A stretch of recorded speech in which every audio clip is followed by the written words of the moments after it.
प्रिय श्रोताओं, हमारे एक बात आपके साथ कार्यक्रम में हम प्रभु यीशु मसीह के नाम से आपका हार्दिक स्वागत करते हैं। हमारे साथ बने रहें और इस कार्यक्रम के द्वारा परमेश्वर आप सभी को आशीष दे। जिस दिन मेरे बेटे का सपना टूटा, मैं वहीं था। जब वो छोटा था तो बड़े फुटबॉल मैच खेलने का सपना देखता था।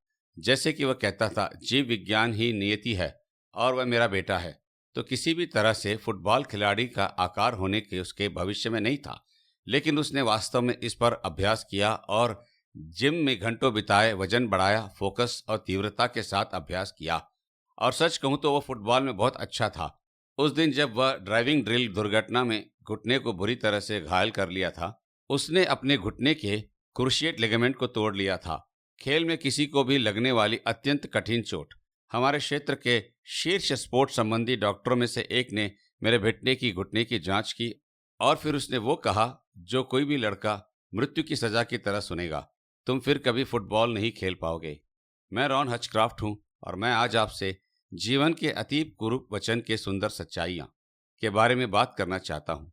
हमारे बेटे का सपना उस दिन मर गया, लेकिन उसके लिए परमेश्वर का सपना का जन्म हुआ। बाद में उन्होंने कहा, उस दिन वास्तव में मेरा देवता मर गया। डॉक्टर की कही गई एथलीट मृत्यु की सजा अंततः हमारे बेटे के एहसास कराया कि फुटबॉल उसका देवता बन गया था और उसने अपना पूरा जीवन यीशु मसीह को समर्पित कर दिया। उसने फुटबॉल की जगह गिटार सीखना और गाना लिखना शुरू किया और आदिवासी युवा लोगों के बीच में वो सेवकाई करने के लिए अपने जीवन को उसने अर्पण कर दिया। हमारे पुत्र के जैसे आपके जीवन में भी कभी आपको ऐसे कड़वे सच्चाइयों का सामना करना पड़ा होगा, जब आपको बीमारी, रोग, बेरोजगारी, टूटा हुआ, अस्वीकृत, दोषी, दिवालिया, लाइलाज और बहुत सारे वचन जो मृत्यु की तरह लगते हैं उस समय सुनना पड़ा होगा। लेकिन एक आश्चर्यजनक सत्य यह है कि तराजू के दूसरे पहलू के संतुलित करने का कहीं अधिक और परमेश्वर के आज के हमारे वचन में प्रकट होता है। संक्षेप में यहाँ जीवन के कुरूप शब्दों के बारे में आशा देने वाली सच्चाई है। कुरूप वचन अंतिम वचन नहीं है। लूका 7 में पद 2 में शुरू करते हैं।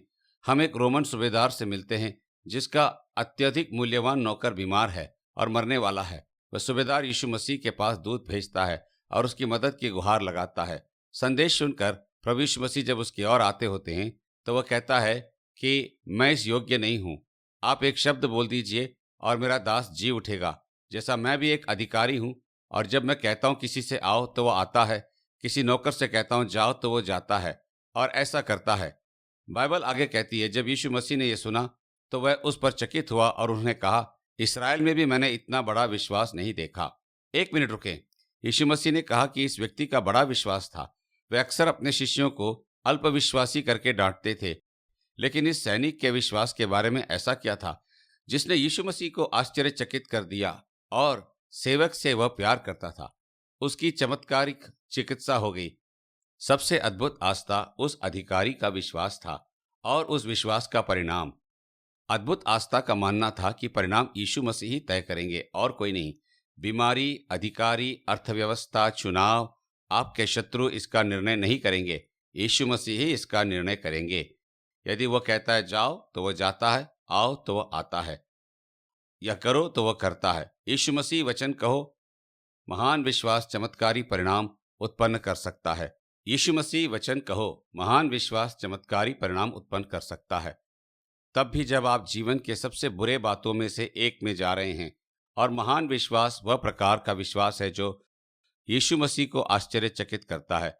वह विश्वास है जो रहता है मानो यीशु मसीह इसका निर्णय करने जा रहा है, क्योंकि परमेश्वर की संतान के लिए जीवन के कुरूप वचन अंतिम वचन नहीं होते। आपका यीशु मसीह ऐसा करता है। अधिक जानकारी के लिए हमें listenersfeedback@gmail.com पर ईमेल करें। व्हाट्सएप, कॉल, SMS के लिए 8523047990 पर हमें संपर्क करें। धन्यवाद।